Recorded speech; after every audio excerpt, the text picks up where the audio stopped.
Good afternoon friends. आज আমি বানিয়েছি চিংড়ি মাছের মালাইকারি। তো আমি যেভাবে মালাইকারি বানিয়েছি সেটাই তোমাদের সাথে শেয়ার করলাম।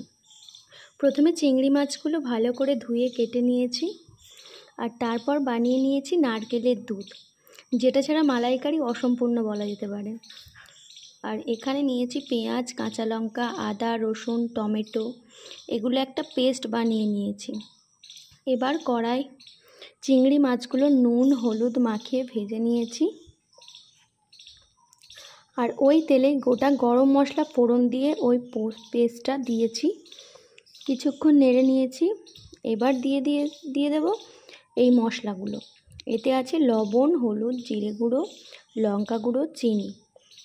এবার ভালো করে কষিয়ে নিয়ে তেল ছাড়লে এবার সামান্য একটু জল দিয়েছি। কিছুক্ষণ ফুটলে এবার চিংড়ি মাছগুলো দিয়ে কিছুটা ফোটার পরে দিয়ে দিয়েছি নারকেলের দুধ।